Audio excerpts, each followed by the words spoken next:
first sentence.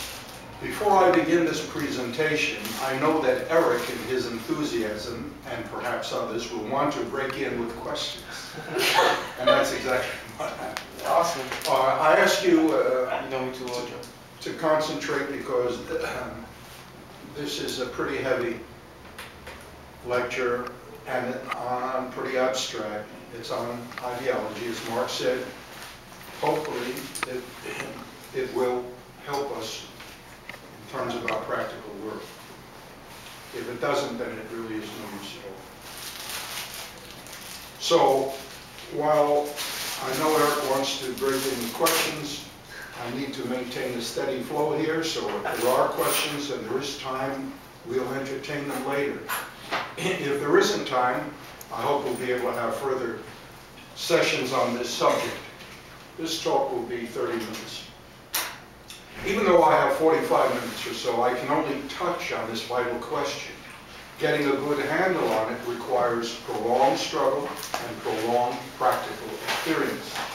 The greater the role one will play in the movement, the greater one's responsibility in leadership responsibilities, the more one must master this question, as well as related questions of theory.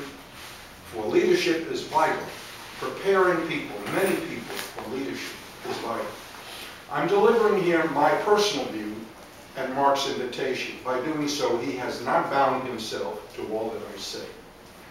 I have no wish to become your guru. You should not have any gurus. But that doesn't mean that one person's opinion is as good as another's.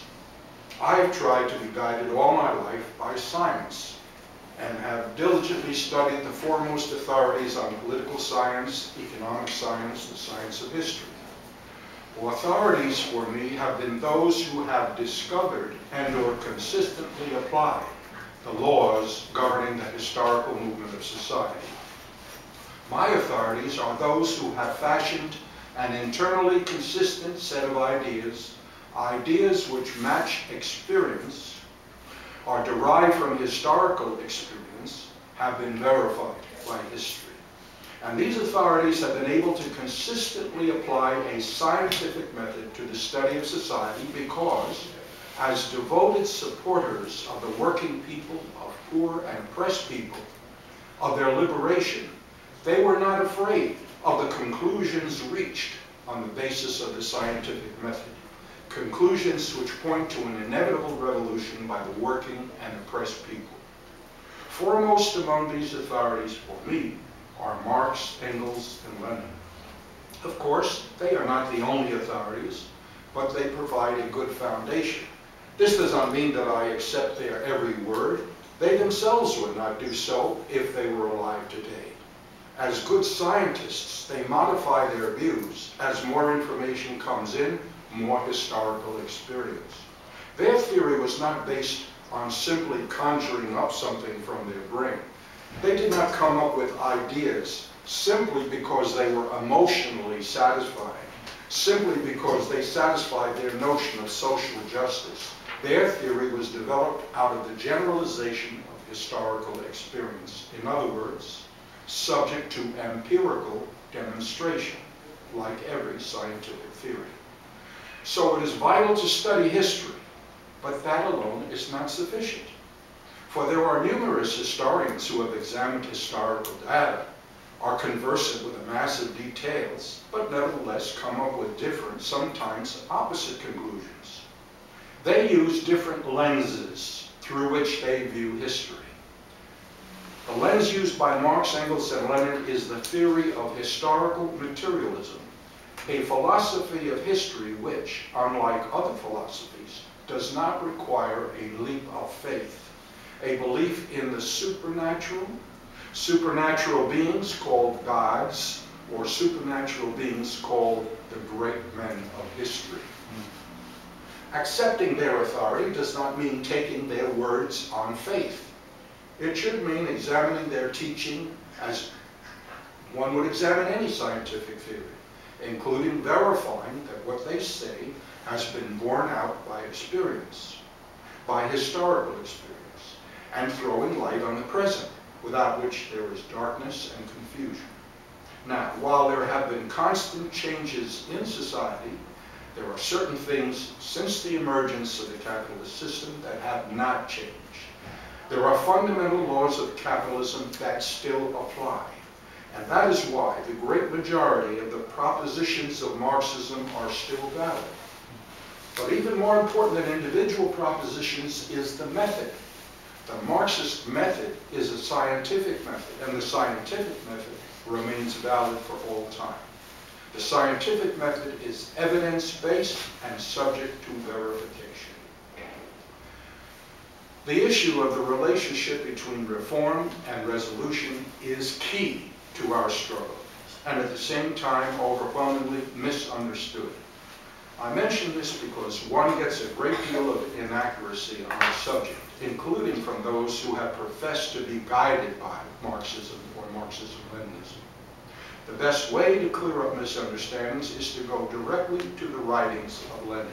If anyone is interested, I can hand out summaries of Lenin's position later. I have 2 papers here. Hopefully you'll be interested enough to pick them before you go. Now, the People Power Movement is not a Marxist or Marxist-Leninist organization. However, there is nothing in its principles of unity which contradict Marxism.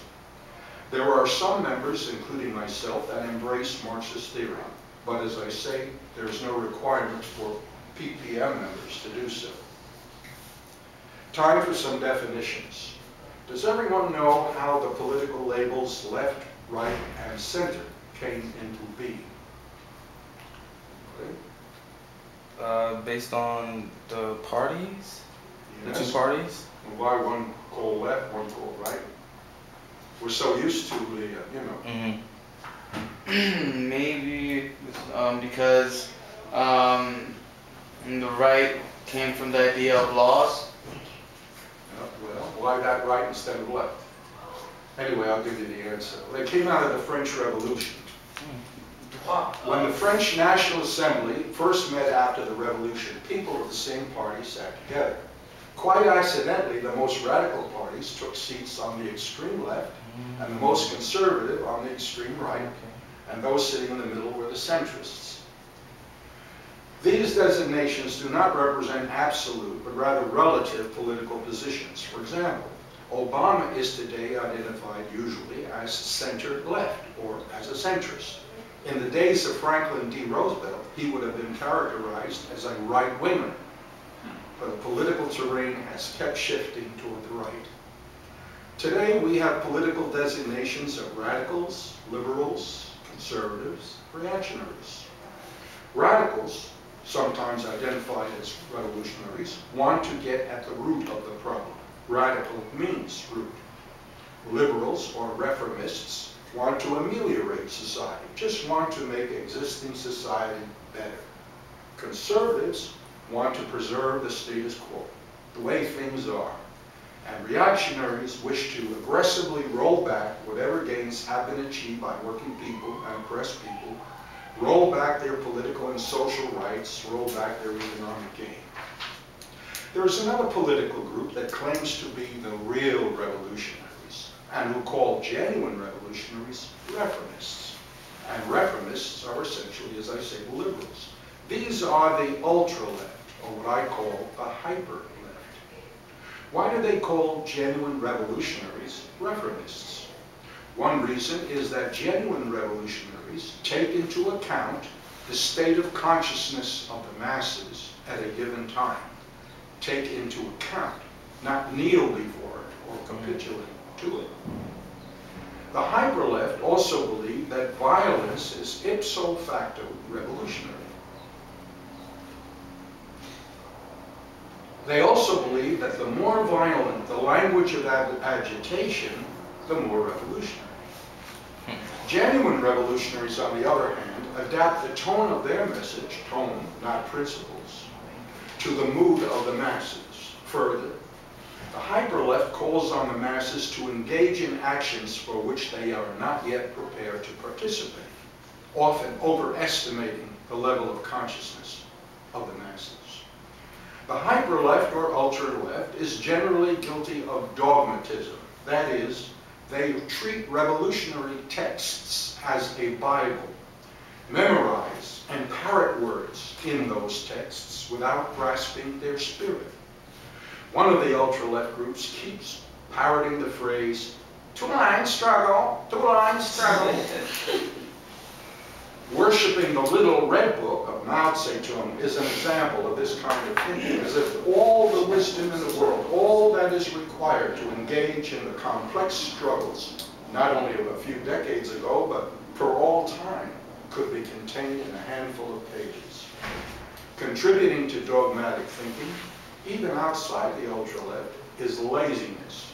People looking for shortcuts, looking for formulas, for conclusions that can be summed up in a few words without understanding how those conclusions were arrived at. They resist studying history. Now it might be opportune to ask ourselves, what do we mean by revolutionary and what is a revolution? Generally speaking, a revolution is a change in the ruling class. And following that change, there is a change in the nature of society over which they rule. Now, this change of rule was itself preceded by changes in the nature of the society, which in turn made the change in class rule possible. The French Revolution involved a change in rule from the feudal aristocracy led by the king to the rule of the bourgeoisie or capitalists. The American Revolution was a change in rule from the English aristocracy to the rule of the colonial bourgeoisie and slaveholders. The Socialist Revolution involves the taking of power by the working class, replacing the big bankers, industrialists, and other capitalists, and then building a society which meets the interests of working people. So what is meant by a revolutionary? First, one who has a revolutionary goal. This is indispensable. During the days of U.S. slavery, many abolitionists were revolutionaries. Abolition meant the overthrow of the class rule of the slave owners. A liberal or reformist in those days would seek simply more humane treatment of the slave, fewer whippings, a better diet, etc. Today, under capitalism, we have wage slavery. The goal of revolutionaries is to end the system of wage slavery, to end capitalist rule, whereas the goal of liberals and reformists is merely to improve wages and working conditions, as well as other reforms which still leave the system in place. So having a revolutionary goal is indispensable if one is to be considered a revolutionary. Indispensable, but still insufficient.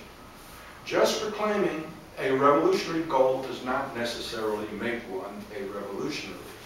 Being a revolutionary also requires embracing revolutionary means or methods. People will say, perhaps you've heard this, we agree on the goal, we just differ on the means or tactics. But that just makes all the difference in the world. Let us say we agree on the goal of getting across the Atlantic Ocean. We propose taking a plane. Our friend has or claims to have the same goal, only he proposes swimming across. We may smile and leave him to his own devices, but if we need to build an airplane, need to manufacture its various parts, need to train pilots, etc., while that person who wishes us to swim is busy criticizing our plan and promoting his utopian scheme and frustrating our efforts, then despite his protestations that he shares the same goal with us, he is working to prevent that goal from ever being reached. In the world of politics, those people claiming to have the same goals, even the same revolutionary goals, but pursue methods that can never succeed in accomplishing those goals, and do everything possible to denigrate the only methods capable of accomplishing those goals, may actually be more dangerous to the movement than those who openly proclaim themselves opposed to those goals. What is a revolutionary means or method? That which leads to revolution, moves us along the road of revolution. On the other hand, there are few methods that are inherently revolutionary, that is, revolutionary at all times and under all conditions. Thus, for example, A method of struggle which proves effective at one time or place may be ineffective or even counterproductive at another time or place. There is, for example, as we mentioned before, the ideal, a misconception, that equates revolutionary means of struggle with violence. But violence may or may not be revolutionary, depending on circumstances. There have frequently been times when the oppressor has deliberately provoked violence by the oppressed. Why would the oppressor encourage the oppressed to be revolutionary if violence is revolutionary? Because the oppressor knew that such violence at the given moment could provide a pretext for heavy repression, and knew that the oppressed were not yet strong enough to seriously threaten the oppressor or stand up to repression. So premature recourse to violence resulted in the movements being drowned in blood. On the other hand, there are times and places where violence not only is useful, but crucial, as for instance, when peaceful struggle is no longer permitted to us. There are those who are opposed to violence on moral grounds, and who believe that when violence is employed by the oppressed, the movement for liberation is therefore corrupted. The revolutionary psychologist Frantz Fanon considered that not only did violence not corrupt the oppressed, but was important in freeing themselves psychologically from the internalization of their oppression, from the acceptance of their oppression. The oppressor will resort to a variety of means to maintain his rule. Sometimes he will use repression, intimidation. Sometimes he will make concessions, will agree to reforms. Generally, he employs a combination of carrot and stick. So we must also learn to be flexible. We must be able to use a variety of means appropriate to the particular situation. My slogan is, by every means necessary. At the same time, while being flexible in our means, that flexibility must be at the service of inflexible principles. And it is precisely our fidelity to basic principles, our mastery of those principles, our consistency in maintaining those principles that allow us to exercise the greatest flexibility in our methods. Dropping anchor near a shore permits a boat to drift with the tide, accommodate itself to shifting winds while not being driven out or blown out to sea. So one time the boat will be quite near the dock, another time it may be fairly distant, but it is always in a position to quickly reach land. Without the anchor, we will spin helplessly before winds and tides and never reach our harbor of a new society. The anchor represents our principles, the sum total of which constitutes our ideology. A revolutionary ideology is a body of ideas that is coherent, interprets reality, including social reality, in a scientific manner, and from the standpoint of the working class. It is not a dogma because it is subject to modification. On the other hand, it holds on to certain basic propositions because there are some fundamental features of the oppressive system which remain unchanged as long as that system exists. The more one is firmly anchored in Marxist-Leninist theory, the more creative can one become in applying that theory. A revolutionary ideology is not a magic potion. It is a compass which helps one, keeps one's bearings. What is reformism?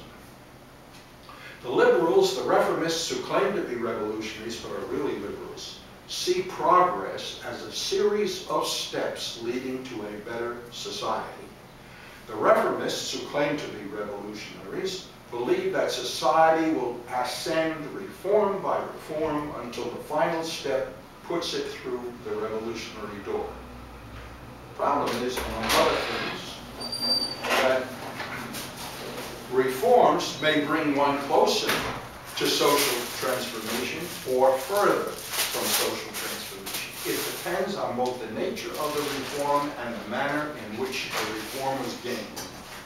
If achieving the reform serves to sow illusions in the system, If it appears, for example, that the reform was a reward from above, this type of reform can do more harm than good. It can be disempowering to the masses. It can contribute to the illusion that the capitalist state has the interests of the masses at heart. Furthermore, the struggle around certain reforms may go on for decades, but then with a stroke of the pen, those reforms may be swept away. Moreover, the ruling class always takes care to restrict and sabotage reforms it has been forced to accede to. Take the example of unemployment insurance. Every worker should be guaranteed against unemployment. And if nevertheless they are thrown out of work, they should be given a life-sustaining, a family-sustaining benefit. The government grant of unemployment insurance in the 1930s was won by mass turbulence in the streets and the fear of a growing communist movement. But the worker had to contribute to the unemployment fund instead of being solely an employer responsibility. Only certain sections of the working people were entitled to it. Most workers of color were excluded. The amount was clearly insufficient and of very limited duration. This is typical of reforms wrenched from the ruling class. So is there such a thing as a revolutionary struggle for reforms? The ultra-left or hyper-left generally considers the struggle for some immediate gain or reform automatically reformist. It is true that reformism is the opposite of revolutionary struggle, but it is not the struggle around reforms that constitutes reformism, but the manner in which that struggle is conducted. Someone said the other evening that being revolutionary means demanding reforms that are beyond the ability of the oppressor to grant. As a blanket statement, that is an ultra-left assertion. And if we were to follow that understanding, then we would never arrive at our revolutionary destination. What is true is that revolutionaries do not restrict themselves to what is possible under the system. This is one of the reasons the ultra-left is almost always isolated. This isolation, combined with ultra-left adventurism, invites a crackdown by the authorities, a crackdown which meets with little mass opposition. What is true is that we do not stop at the demands we raise, even if the enemy concedes them, but we move on to new and higher demands. So what is a revolutionary struggle around reforms? And by the way, these ideas are not Joe Kaye originals. The best source for studying the question is Lenin. I'll be handing out a summary of Lenin's thinking on this question to those who are interested. At some time in the future, we can go over and clarify some of his thoughts on the subject. So, what is a revolutionary struggle around reforms? 1. The struggle around reforms conducted in a revolutionary manner attacks this or that illusion that bolsters the power of the oppressor. In fact, Marx states that exploding those illusions is often more important than any material gain made by the masses or a reform of some kind. Revolution is a process, not a single event. Revolution takes the form of street actions, but a crucial part of the revolutionary process is invisible. It is happening inside the head of the masses, a revolution in their thinking. 2. A struggle which is revolutionary never morally legitimizes the system, the right to rule of the ruling class. Always calls into question the legitimacy of the myriad of ruling class institutions. It only concedes the power relationships obtaining at a given moment, but stresses that it is an illegitimate power and works to change the balance of power. And 3, it fosters belief in the capacity of the people to resist and overcome oppression, to make a new society. It encourages mass action at the highest level of which the masses are capable at the given moment, encouraging it to move to ever higher levels of struggle. The appropriateness of a particular form or level of struggle is weighed against the political situation. Something like a petition campaign may represent an important step forward at one stage of the movement, but be useless or a backward step at another stage. During foreign occupation, the French under the Nazis, for example, or the Algerians under the French, the mere act of scrawling graffiti on a wall with a slogan demanding freedom inspired resistance at a time when resistance seemed hopeless. It was a revolutionary act. However, once resistance became organized, confining oneself to graffiti would no longer have been revolutionary. Electoral activity is often and misguidedly labeled reformist by the hyper-left and the anarchists, and to some extent, understandably so, for elections are an important part of the apparatus of the oppressor's rule. It is also understandable because many individuals and organizations claiming to be progressive have historically and to this day engaged in opportunist reformist electoral tactics, mainly by supporting the Democratic Party and/or individual Democratic Party politicians. The fact is, one may engage in electoral politics in a revolutionary way, that is, in the service of independent politics, independent of the ruling class. I've written a paper on this outlining what independent politics would look like, and at some time in the future I'd be happy to distribute. Labor union work can be revolutionary or reformist. The struggle for a living wage, for a raised wage increase, or for shorter hours, etc., can be conducted in either a revolutionary or reformist way. I have something to say in this regard about the $15 wage campaign, but there's no time to get into it here.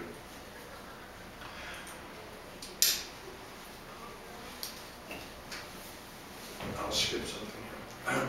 Marx has made it clear that the struggles by labor for better conditions is essential in preparing workers for the final battle. In the day-to-day struggles, working people learn how to fight, who are their real friends and allies, and who are their false friends and allies, develop self-confidence, develop their sense of self-worth, learn the use of a variety of weapons, and by weapons we are not referring to guns. And there needs to be people fighting alongside them who try to ensure that the system itself is called into question, that the day-to-day battles are not just a treadmill, but are leading to the working people taking power. That some people profess to be guided by scientific theory, by a revolutionary ideology, doesn't make it so. Everybody talking about heaven ain't going there, says the old Negro spiritual. Those who call themselves revolutionaries or socialists are not necessarily revolutionaries or socialists. Just as in daily life, we do not take at face value the opinion that people have of themselves. People may identify themselves falsely as revolutionary or socialist out of a genuine confusion about what those concepts mean, or they may embrace those labels to deliberately mislead, to disrupt or destroy genuine socialist and revolutionary movements.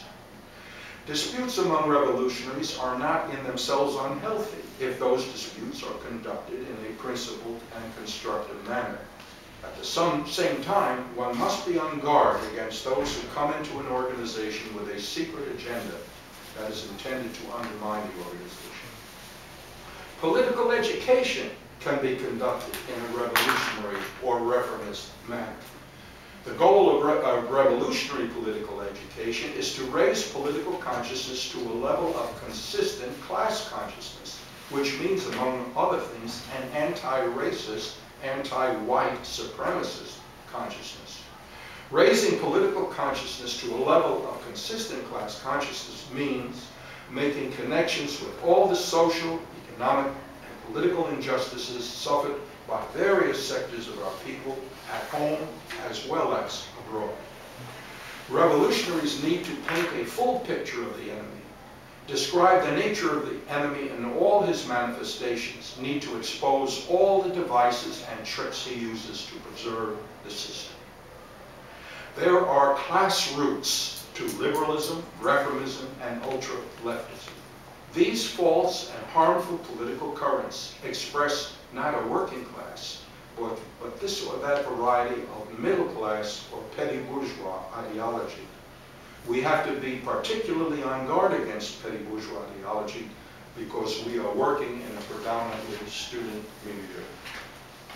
So I'll turn it over to Mark at this point. Right. You're up. Okay, what we're gonna do now is take a little break, have something to eat, and then I'm hoping that y'all wrote down some questions, and then we're gonna